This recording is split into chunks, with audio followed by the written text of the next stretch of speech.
Estamos en la víspera de la Navidad y es uno de los tiempos más hermosos, esperados por todos. Es como si del 1 de diciembre hasta el 24, la espera es más larga que todo el año, ¿verdad? Esos 24 días se hacen como 1000 años, pero gracias a Dios que se ha llegado la Nochebuena hoy, y mañana estaremos celebrando la Navidad como cada año. Y quiero compartir con ustedes una palabra basada en la enseñanza del profeta Isaías, capítulo 9, versos 6 y 7.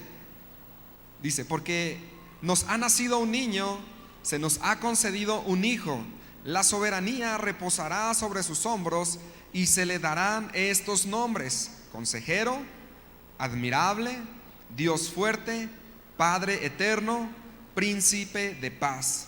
Se extenderán su soberanía y su paz, y no tendrá fin.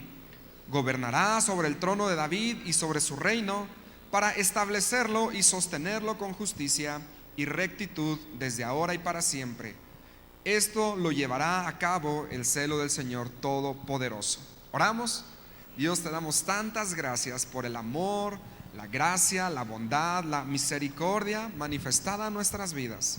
Señor, cuando vivimos cada vez, cada día, Señor, la Navidad en nuestros corazones, porque Jesús habita en nosotros, Jesús vino a nacer en nuestras vidas, y nos damos cuenta de que tú enviaste a tu Hijo, de que la Navidad significa la encarnación de Dios en la tierra, Señor, para amar y salvar a la humanidad. Señor, no podemos hacer otra cosa más que agradecerte, adorarte y rendir toda nuestra vida.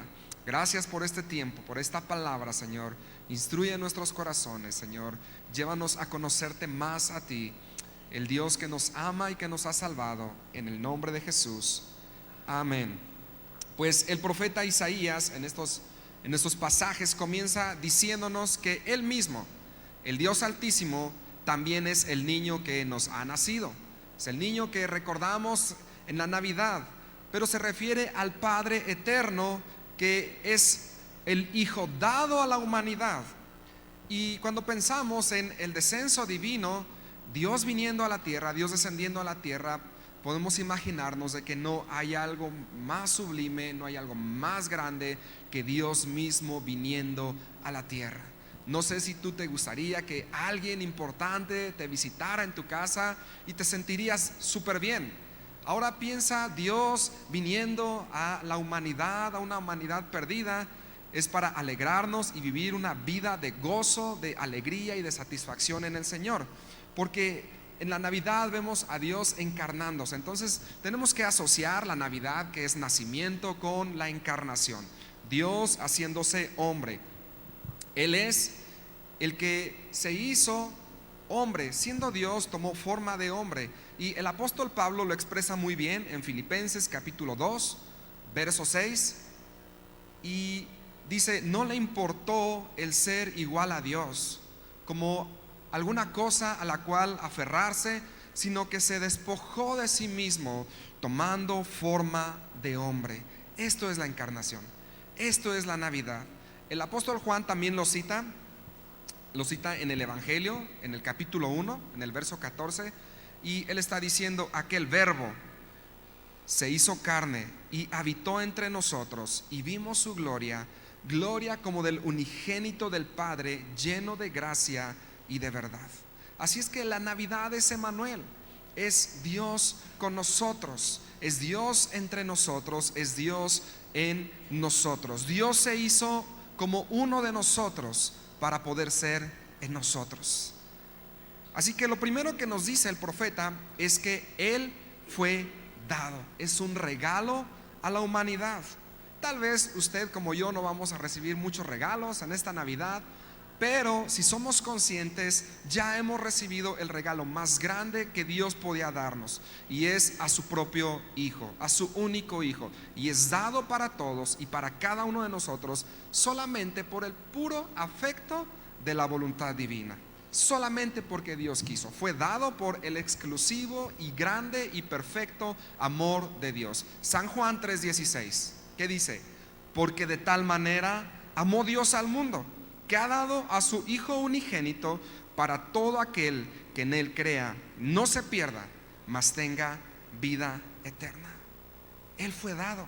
Y lo único que se hace con un regalo es recibirlo.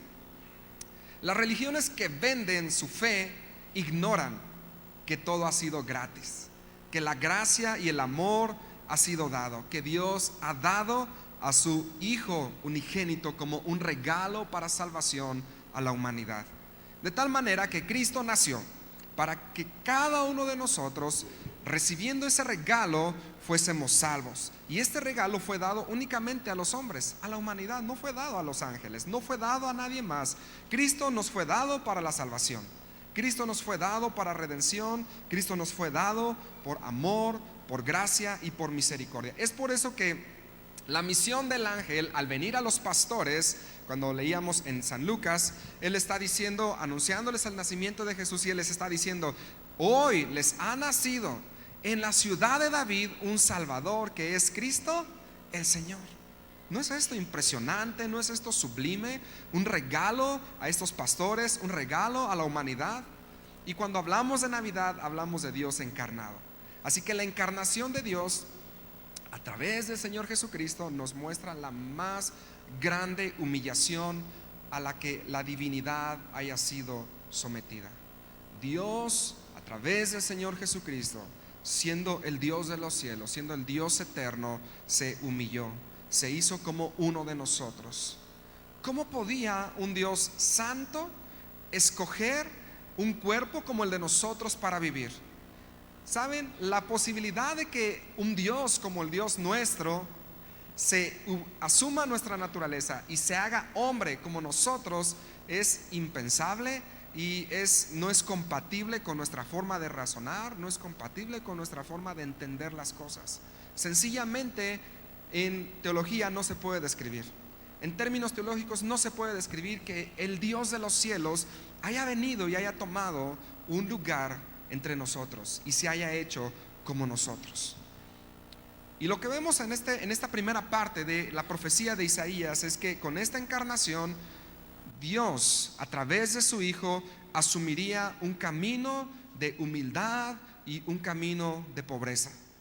Así lo expone el apóstol Pablo. Cuando nosotros leemos 2 Corintios capítulo 8, dice: porque ya conocéis la gracia de nuestro Señor Jesucristo, que siendo rico se hizo pobre, para que nosotros con su pobreza fuésemos enriquecidos. Otra cosa hubiese sido si el Señor hubiese venido como un gran rey. Muchos de nosotros no hubiésemos tenido la oportunidad de acercarnos a Él. Pero siendo que se humilló, siendo que se hizo pobre, siendo rico, pudiéramos pensar: ¿cómo es que siendo rico, todas las riquezas en Él se hizo pobre? ¿Cómo es que siendo el dueño de todas las cosas se humilló? ¿Cómo es que siendo infinito en espíritu llegó a hacerse visible a nuestros ojos, que cada uno de nosotros le pudiésemos ver, nos pudiésemos acercar a Él? ¿Cómo es que siendo el Consolador eterno, estando en la cruz, tuvo que exclamar en desesperación, sintiendo el desamparo, sintiéndose solo, sintiéndose abandonado? ¿Cómo es posible? No hay una respuesta clara, tal vez, pero si nosotros quisiéramos saber cómo es que esto sucedió o por qué es que esto sucedió, sencillamente la respuesta a todo esto se encuentra en el amor de Dios por cada uno de nosotros.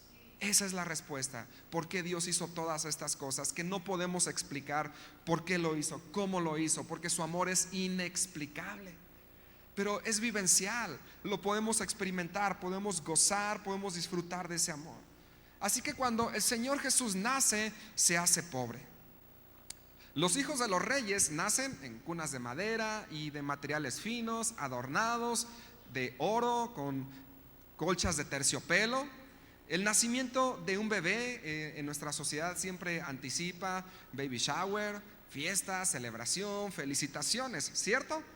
Es más, cuando hablamos de las celebridades en nuestro mundo, cuando nacen sus hijos, cuando ellos ya son una celebridad solamente por ser hijos de celebridades, y cuando estos van a nacer son anunciados como un gran evento y todos le llevan al recién nacido los regalos más caros, todos lo quieren conocer, sale en televisión, es conocido en redes sociales.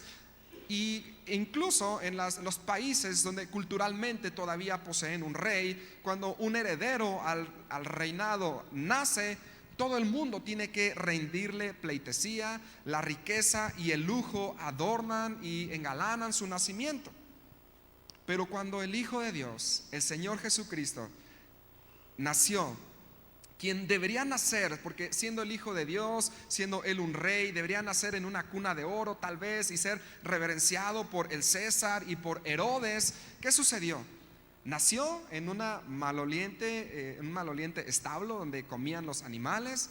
No vinieron ningún dignatario, ningún gobernador, no vinieron a verlo, a felicitarlo, a sus padres, ni siquiera enviaron felicitaciones. Al contrario, solamente aparecieron unos humildes pastores despreciados y unos magos paganos viniendo del oriente, quién sabe de dónde, quién sabe quiénes eran ellos, y solamente ellos vinieron para ofrecerle. Pero fueron hombres entendidos, que entendieron que el Hijo de Dios había venido a este mundo.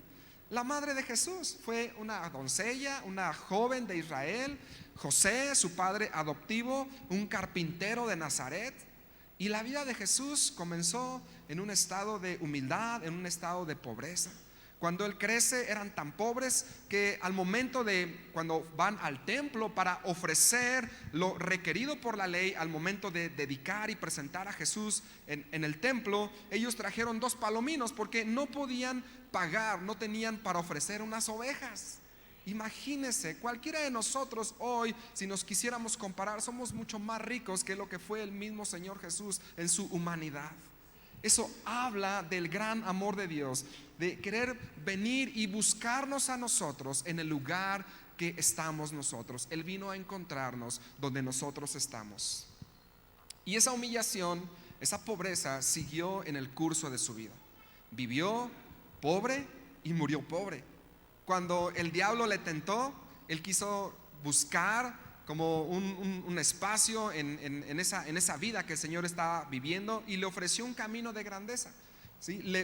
Y sin embargo el Señor Jesús prefirió aceptar el camino de la humildad, diciendo que no solo de pan viviría el hombre. Siendo el dueño de todos los reinos del mundo, Él no tuvo un lugar donde recostar su cabeza.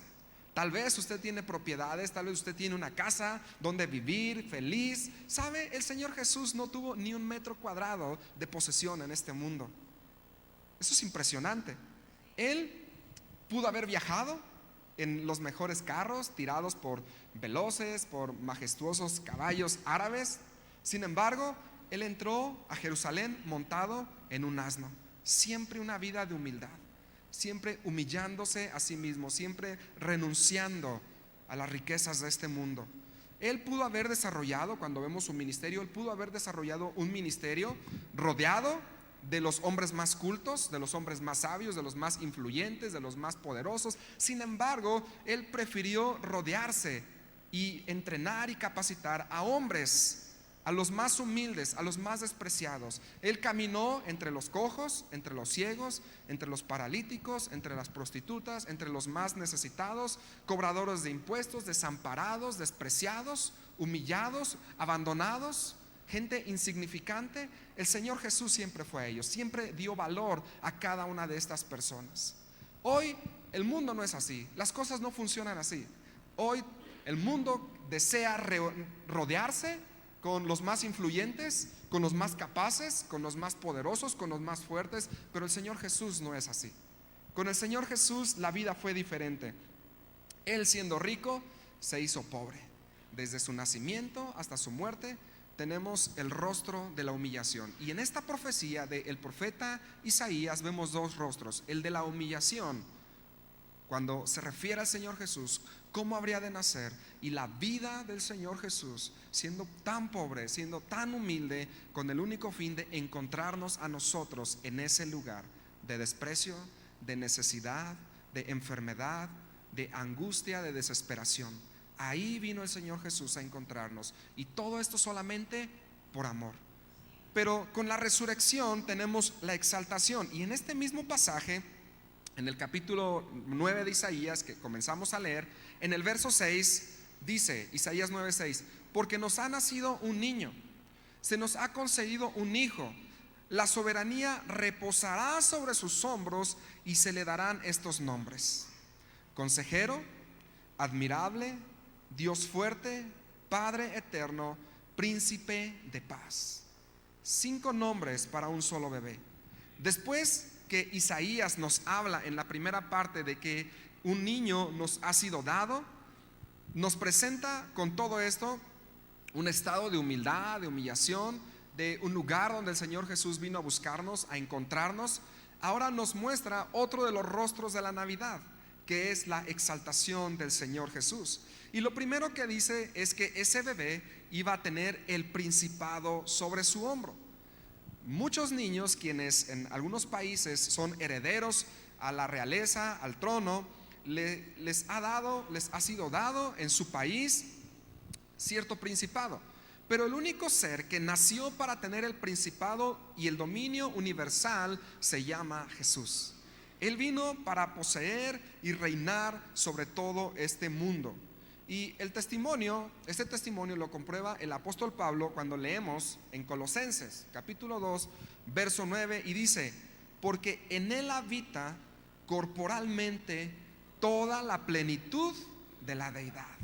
Jesucristo no solamente se hizo hombre, pero en él habitó, como había visto el apóstol Juan, el Juan en el Evangelio había visto la plenitud de Dios, la deidad de Dios, la divinidad de Dios en él. Y sabes, esto nos habla de un Dios que vivió como hombre, pero en su naturaleza también fue Dios. En él habita corporalmente, dice, toda la plenitud de la deidad. Normalmente nosotros estamos acostumbrados, en especial para este tiempo de Navidad, a escuchar el nombre del niño Jesús, ¿cierto? Pero cuando nosotros analizamos todos estos nombres tan sublimes que le da el profeta al Hijo de Dios, o a ese Hijo que nos es dado, lo que nosotros vemos es que estos nombres se salen de nuestro contexto, se salen de lo temporal, se salen de lo espacial, van más allá de lo que nuestros ojos o nuestro entendimiento puede ver y contextualizar, y nos enfocan en lo eterno, nos enfocan en lo divino, nos enfocan en Dios, aquello que está fuera del tiempo, aquello que está fuera del espacio. Y estos nombres lo que hacen es exaltar a ese Hijo de Dios que vino a esta tierra. Es como se ha dicho, ¿verdad? 5 títulos para un solo bebé. 5 nombres tan sublimes que describen una gran parte del carácter de Dios. Y lo primero que nos dice que Él es admirable. ¿Qué es algo admirable? Algo a lo que nuestros ojos no están acostumbrados a ver con mucha frecuencia. Hay cosas que no estamos acostumbrados a ver, y cuando las vemos, tenemos la oportunidad de observarlas, eso se vuelve admirable. Pero en el caso de Jesús, Él es admirable porque reúne en sí como ser, en sí mismo, la naturaleza divina, toda la naturaleza divina, pero también la naturaleza humana. Él tuvo que ser hombre para poder salvarnos. Él tuvo que hacerse un hombre como cada uno de nosotros para encontrarnos en el lugar que estábamos. Pero al mismo tiempo estaba sobre de él la divinidad. Él es admirable en su carácter, Él es admirable en su bondad, admirable en su amor, en su misericordia, porque no se ha podido ver en ningún otro ser semejante hermosura, semejante bondad, semejante amor. No vamos a encontrar en nadie más, y eso es admirable. La hermosura de su santidad es como si acompañara este nombre, porque en Él podemos ver sus obras, podemos ver todas las cosas que Él hace. Él es admirable en lo que hace, Él es admirable en quien es Él. Él es un Dios admirable.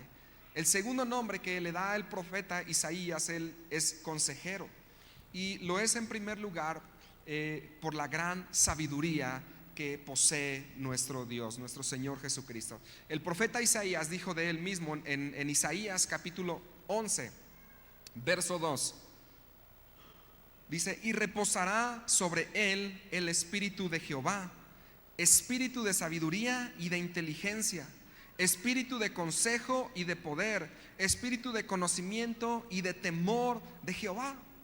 ¿Saben?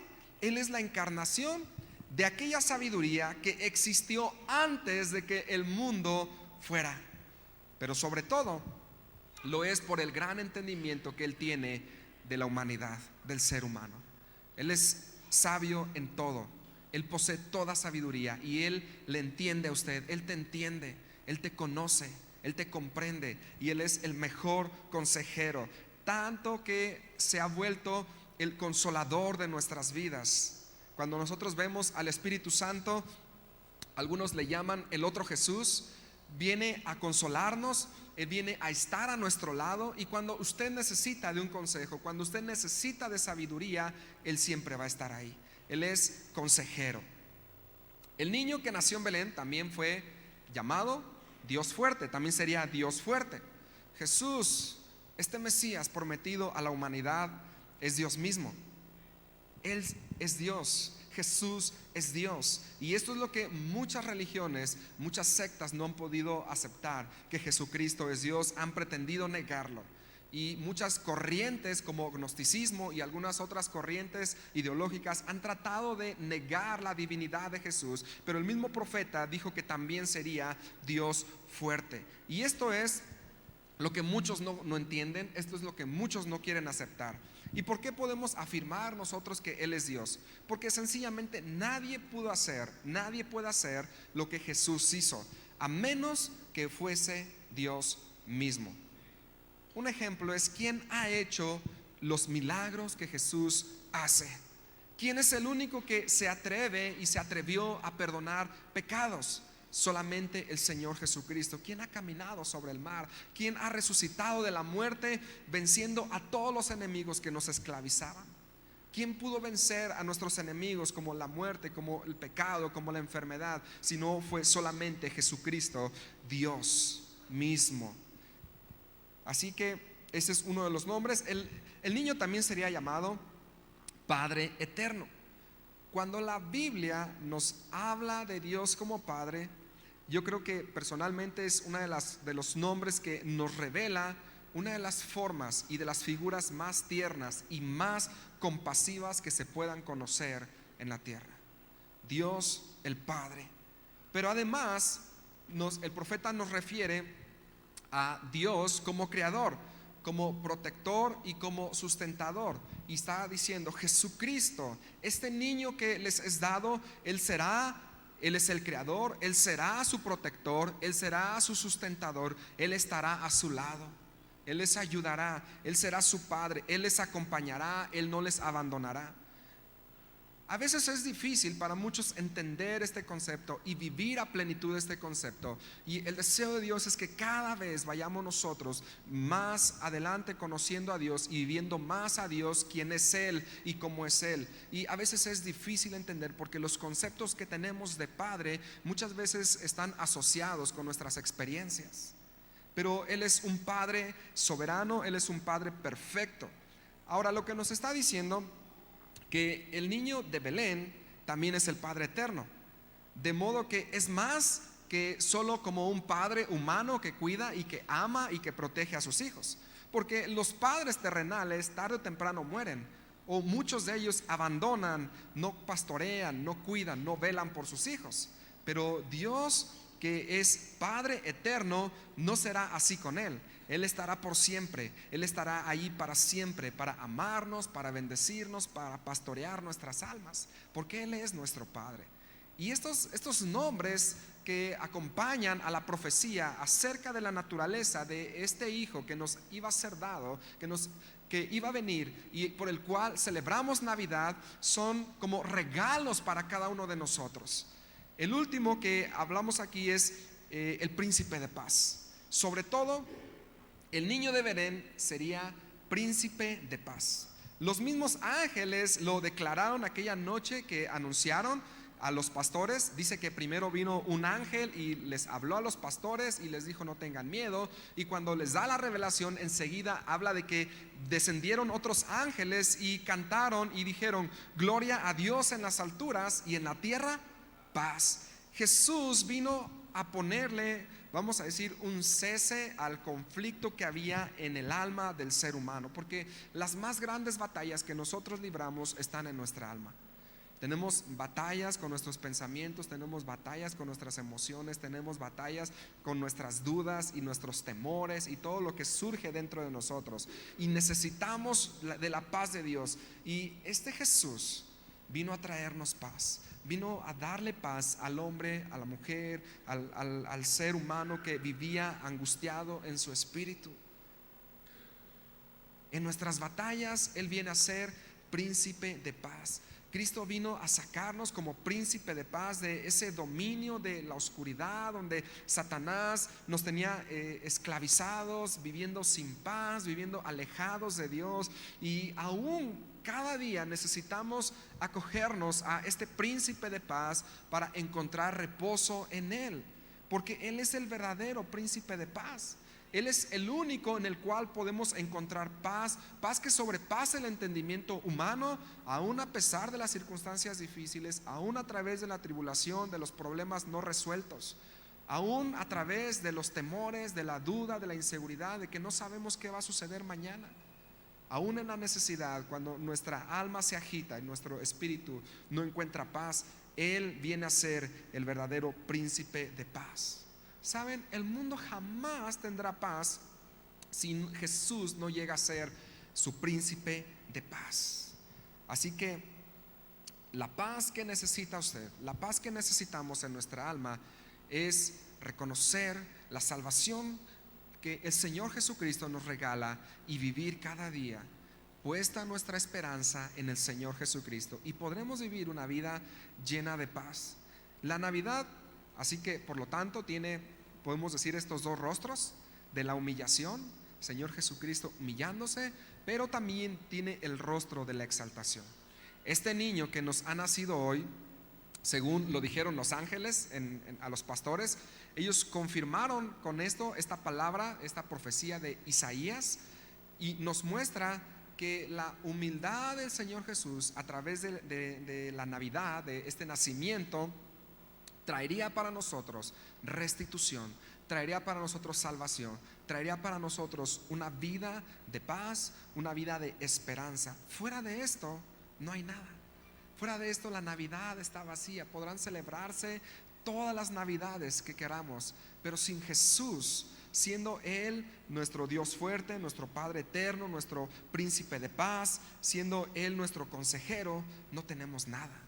Pero si lo tenemos a Él, si hoy abrimos nuestro corazón y decimos: Señor, yo quiero que tú seas para siempre mi consejero, yo deseo que tú seas mi Dios fuerte, que tú seas mi Padre eterno, que tú seas mi príncipe de paz, usted le deja entrar en su vida, usted deja que Él sea el que gobierne, y que este tiempo de Navidad pueda ser diferente.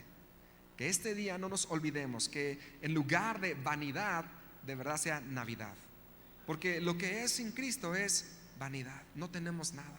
Sin Cristo no tenemos nada, pero con Él lo tenemos todo. ¿Quién es Jesús para ti? ¿Sigue siendo ese niño de Belén, o es quien dijo el profeta Isaías que sería? Él es tu príncipe de paz, es tu Dios fuerte, es tu Padre eterno, es tu consejero. ¿Es Jesús admirable para ti? ¿Saben? No hubo un lugar para Él en la tierra, pero hoy hay muchos corazones aquí que podemos decirle: Señor, ven a mi corazón, en mi vida hay un lugar para ti. Así que me gustaría que inclináramos nuestro rostro, y si usted ha venido por primera vez y necesita al Señor Jesús en su vida, ore conmigo y dígale: Señor Jesús, yo reconozco que tú eres el Hijo de Dios, y reconozco, Señor, que solo en ti hay salvación, que viniste para salvarme, y te doy el lugar en mi vida. Entra en mi corazón, nace en mí y dame una nueva vida llena de salvación. Perdona todos mis pecados que me han alejado de ti, en el nombre de Jesús. Amén. Vamos a levantar nuestras manos si usted quiere, y vamos a rendir nuestras vidas. Si usted tiene una necesidad, si usted necesita de la paz del Señor, si usted necesita que hoy en este día Él sea un Padre que venga a consolar su alma, que venga a consolar su vida, podemos orar juntos.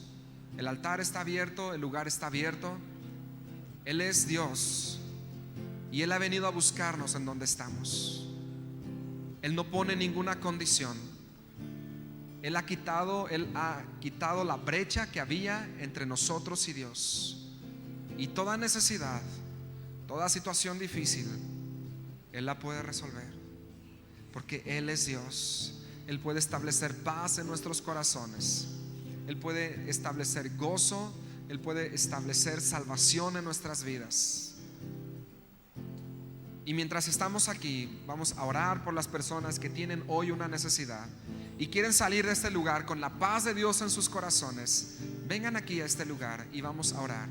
Y mientras oramos, vamos a adorar al Señor y vamos a declarar que Él es el Rey de nuestras vidas, que Él merece toda la gloria, que Él merece toda la honra, que Él es Dios, que Él es Dios.